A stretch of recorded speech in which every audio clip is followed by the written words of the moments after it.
सबसे पहले मेरे को सामने एक कहानी मिल गई है इनकी, ये वाली।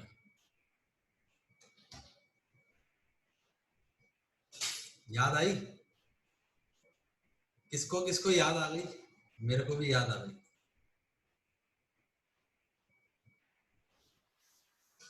तो शुरू करते हैं।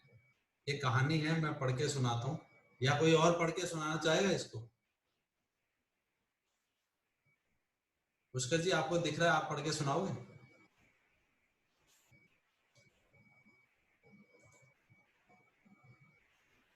मैं अनम्यूट कर रहा हूँ आपको।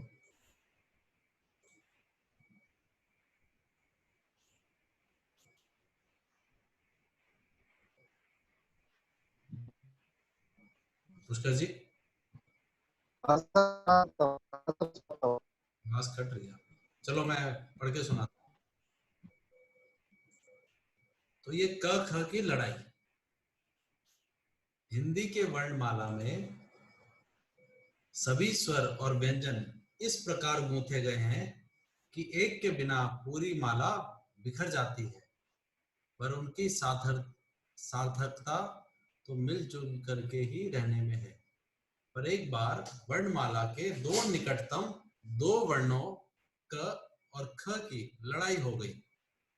लड़ते लड़ते इनमें ऐसी बहस हो गई कि क ने कहा, अरे घुसट, मेरे सामने तेरी क्या औकात?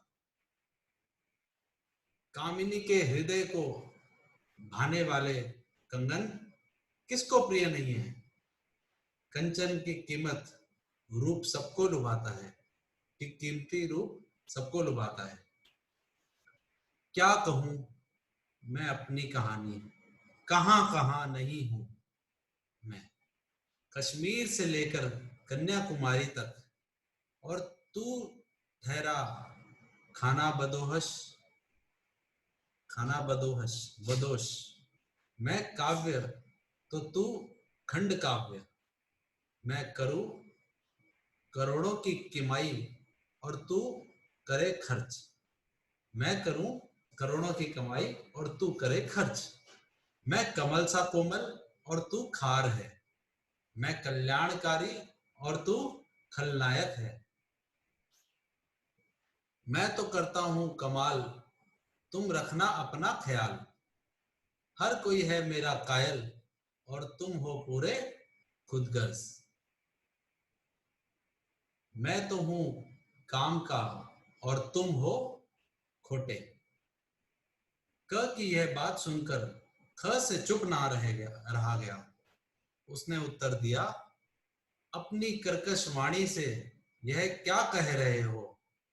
अब चुप भी रहो, बेकार में क्रोध न दिखाओ। काले कौवे, कपटी, कुटिल, कंस, कलेशकारी, मेरे ख्याल तुम में भी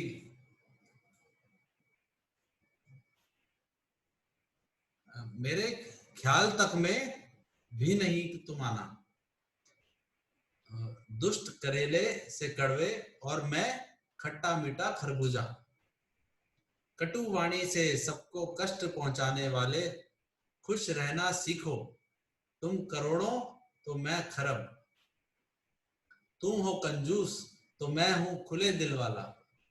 कंकर कबाड़ कोल्हे के बैल, तुम्हारा तो कत्ल करने का की कामना है।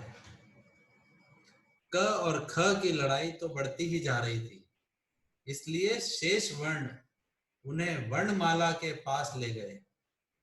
वर्णमाला ने कहा, झगड़ा मत करो, मेरी बात सुनो। तुम दोनों एक दूसरे के बिना अधूरे हो। मिलजुल कर रहना सीखो, क्योंकि कनक की कांति के बिना वर्णमाला और ख्याति ही काम कम हो जाती है। तुम दोनों एक दूसरे के बिना अधूरे हो। मिलजुल कर रहना सीखो, क्योंकि कनक की कांति के बिना वर्णमाला की ख्याति भी कम हो जाएगी। अपनी कमी और खता का एहसास होते ही दोनों ने वर्णमाला से माफी मांगी और फिर से एक माला में जुड़ गए।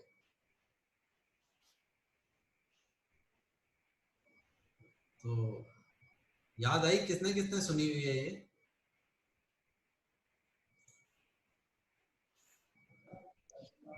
किसने किसने सुनी हुई है? हम सब ने सुनी है सर। पहले भी सुने सर।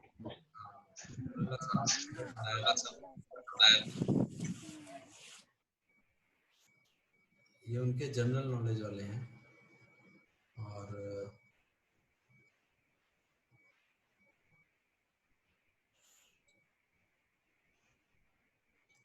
एक ये पढ़ते हैं, सुपरवाइजर।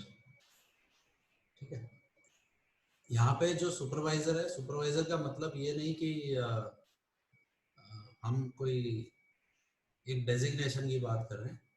हर वह व्यक्ति जो कोई चीज को सुपरवाइज करता है, देखता है, करता है, उन सब पे ये लागू होती है। तो मैं पढ़ के इसे सुनाता हूँ। सभी सुपरवाइजरों के लिए कृपया नीचे लिखी बातों पर ध्यान दें, उन पर अमल करें, जीवन सुखमय हो जाएगा। Number 1, supervisor. यह शब्द अंग्रेजी शब्द सुपरविजन से बना है। सुपरविजन का मतलब है सुपर विजन यानी बेहतर दृष्टि। अतः सुपरवाइजर की दृष्टि अपने नीचे काम करने वालों से बेहतर होनी चाहिए। जो भी काम उनके क्षेत्र में हो रहा है वह उत्तम हो, कोई नुकसान ना हो। वह कंपनी परिवार का एक हिस्सा है। इससे कंपनी को अपना समझना चाहिए और जब यह विचार उसके अंतःकरण में घर कर लेगा तो वह निश्चित है कि उसके निरंतर आगे बढ़ने से कोई नहीं उसको रोक सकता। नियम। जीवन के हर क्षेत्र में, चाहे घर हो, पाठशाला हो, सड़क हो, कार्यालय हो, नियम का पालन अति आवश्यक है। सड़क पर अगर चल रहे हैं तो अपने बाएं हाथ ही चलना होगा। अगर गलत साइड चल पड़े तो चोट लगेगी ही। इस तरह अपने कार्यालय के काम में भी कभी किसी प्रकार की लापरवाही न बरतें। नियम का पालन सख्ती से करें। अपने साथ काम करने वालों को भी इस बात की रोजाना याद दिलाते रहें। प्यार से समझाते रहें। यह काम का एक दिन में होने वाला नहीं है। अपनी कोशिश जारी रखें। गोस्वामी तुलसीदास जी ने रामायण में लिखा है, रसरी आवत जात ते पत्थर पड़े निशान, करत करत अभ्यास के जड़मति होत सुजान। जिम्मेदारी। कंपनी किसी भी सुपरवाइजर को उसके क्षेत्र का काम सौंप सकती है, काम समझा सकती है, भूल होने पर दोबारा समझा सकती है, अनजान में हुई गलती को माफ भी कर सकती है, परंतु जिम्मेदारी लेना उसका फर्ज बनता है। जिम्मेदारी दी नहीं जाती है, ली जाती है। सब लोग इस बात को अच्छी तरह समझें। किसी भी गुण को अपनाएं, उसका अच्छा फल जरूर मिलेगा। सहयोग। कोई भी काम एक आदमी से नहीं चलता। किसी काम को चलाने के लिए एक ग्रुप की जरूरत होती है। एक गाना भी कानों को मधुर लगे तो 7 स्वरों की जरूरत है और कई तरह के वाद्यों की, जैसे हारमोनियम, तबला, गिटार, बांसुरी, वायलिन, मैंडोलिन, सारंगी इत्यादि। और नए यंत्र आ गए हैं, परंतु सभी यंत्रों का स्वर मिलान पड़ता है। यदि एक भी यंत्र बेसुरा हो गया तो गाना सुनने वाला पंडाल से भाग जाएगा। हो सकता है गाना बजाने वालों पर पत्थर टमाटर फेंके जाए। कहने का मतलब है कि आपसी सहयोग की बहुत जरूरत है।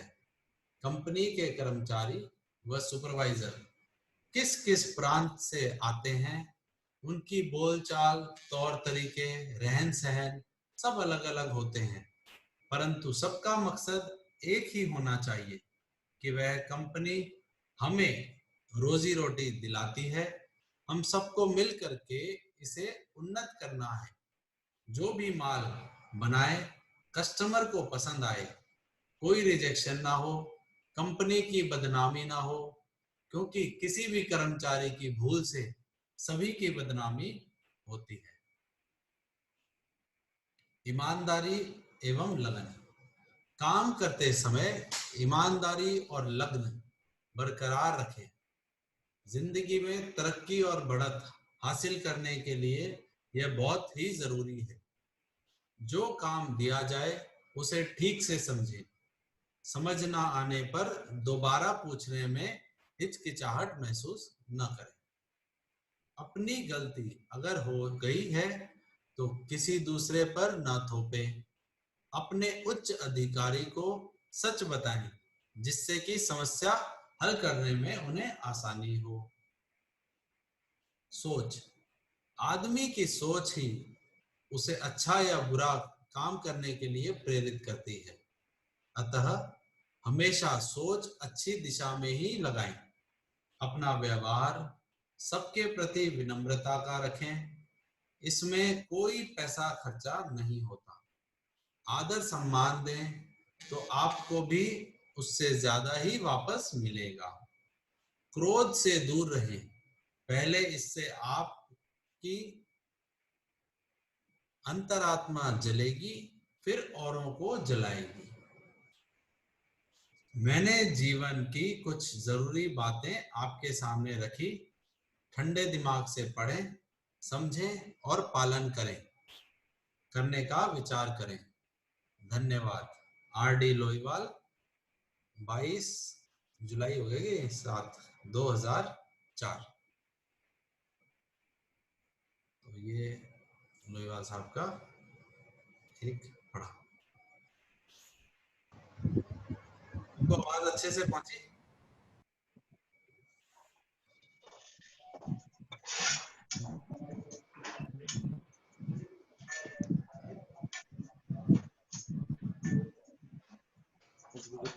आवाज पहुंची सबको? हाँ जी पहुंचे। हाँ सर पहुंचे। मुझे इसके सर वो 2 फोल्डर है ना लोईवाल साहब के। हाँ तो वो फोल्डर है। हेलो, हाँ मैं कह रहा था 2 फोल्डर है ना, उसमें एक जो वर्क वाला है उसमें प्रोसेस से रिलेटेड है, जैसे ड्राइंग के या शॉप लॉक की सेटिंग का, उस तरह की जो चीजें ना वो तो है उसमें वर्क वाले में। और ये सारे जो जनरल नॉलेज वाले हैं ना वो जीके में वो अलग है। ये दोनों फोल्डर होने के एक साथ ही बनाए। ये मिल गया, जीके और वर्क। ये अलग अलग डाई का। तो वो वैसे देखने तो वर्क वाले में। जी जी जी हाँ वो वर्क जो प्रोसेस से रिलेटेड है वो सब वर्क में है। जी, ठीक है। तो ये मुझे मेरे से बोलने में थोड़ी गलती हो गई, तो त्रुटि हो गई हो या ढंग से नहीं बोल पाया हूँ तो उसके लिए मुझे क्षमा करें।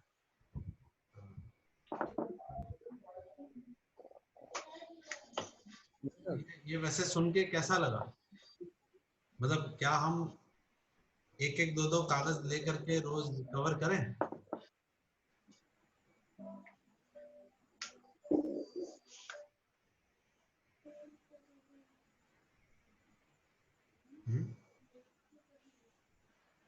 मेरे ख्याल से 20-25 पेपर होंगे, थोड़े दिन में एक बार रिवाइज हो जाएगा।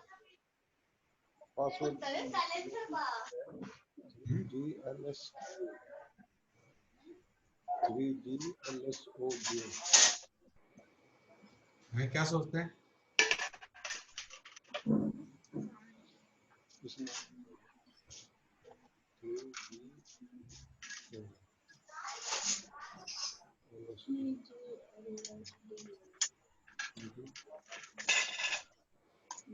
और बताइए, और कोई पॉइंट? अपने पास 5 मिनट है, कोई कुछ कहना चाह रहा है? विनोद कुमार जी ने लिखा है यस। ठीक है विनोद जी, थैंक यू। देखते हैं इसको। बहुत मतलब इन्होंने लोहीवाल साहब ने एक एक चीज को ना बड़ी जरूरत वाली चीजों को लिख करके पढ़ाते थे, समझाते थे, बिठाते थे।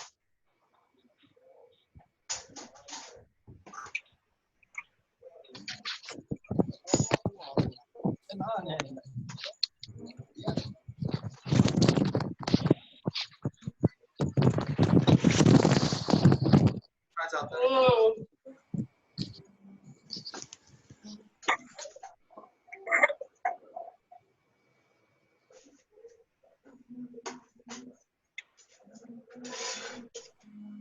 ये कोई कुछ नहीं पूछना चाहता तो एक और पढ़ लेते हैं, मुझे तो बड़ा मजा आया।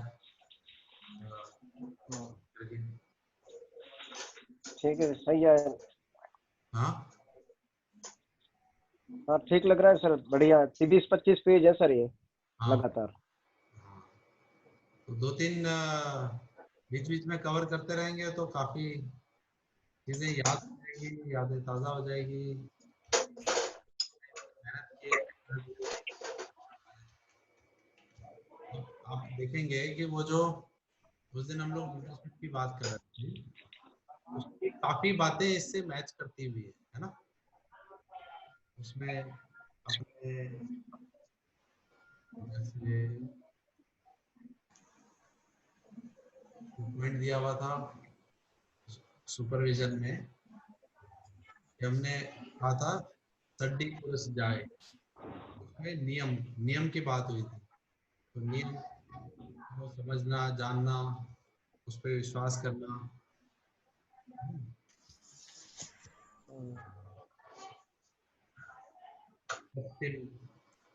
इसमें कवर होता है। अधिकरण सोच में कवर होता है।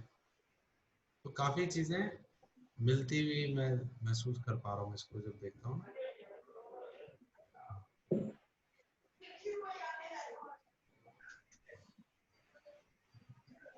पर्सनालिटी डेवलपमेंट का और खोलता हूँ।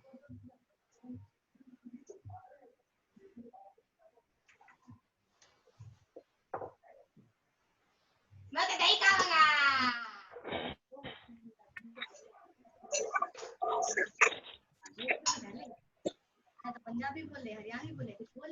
2-3 मिनट में एक और पेपर कवर करता हूँ इसमें।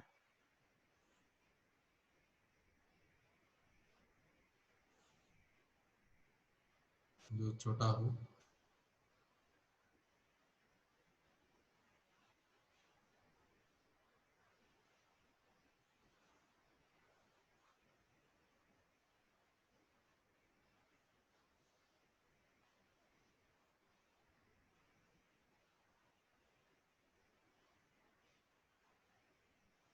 चलिए एक इसको कवर करते हैं, छोटा सा एक पॉइंट लेते हैं। डर, अपना भय को कैसे, ये पर्सनालिटी डेवलपमेंट से रिलेटेड है इनका, और कहीं से इन्होंने इसको हिंदी में ट्रांसलेट करके लाए थे। वो अपना भय रोके। भय अपने को बचाने का एक यंत्र है कि कहीं कुछ करने से हमारी बर्बादी ना हो जाए। भय से हमारे सामने केवल बुरे विचार ही आते हैं। हमारा ध्यान हमेशा नुकसान होने वाली बातों पर ही जाता है। यही लगता है कि मैं असफल हो जाऊंगा, मैं क्या कहने जा रहा हूँ भूल जाऊंगा, मेरी बेइज्जती हो जाएगी, मैं हड़बड़ा जाऊंगा, मेरी सांस रुक जाएगी। ऐसी बातों से हमें बचना होगा। अतः इसके लिए नीचे लिखी बातों पर ध्यान दें। अपना ध्यान सुनने वाले पर दें, अपने पर नहीं। ये डर जिन लोगों को बात करते या मतलब अलग अलग टाइप का जो भय आता है उसके लिए ये एक बताया गया है कि कैसे आप डर से बच सकते हैं। सुनने वाले पर दें, अपने पर नहीं। संदेश पर दें, शब्दों पर नहीं। सफलता पर दें, किसी विकल्प पर नहीं। एक सकारात्मक निष्कर्ष की तरफ सोचें। एक लंबी सांस लें, शांत हो और अपने आप में लौटें। आप क्या कहना चाहते हैं उसे जाने और लिख कर तैयार करें। अपनी किसी भी नकारात्मक बात को रोकें। दिल से बात करें, अहम से नहीं। तो ये लोहीवाल साहब कोई एक बहुत बड़ी कोई अच्छी बुक थी, उसको ट्रांसलेट करके वे लेकर के आए थे। इसमें अलग अलग टॉपिक्स हैं जो अपने कवर कर लेंगे, और कम्युनिकेशन स्किल इम्प्रूव करने के लिए और इस टाइप की कुछ चीज़ें हैं जो इन्होंने कवर की।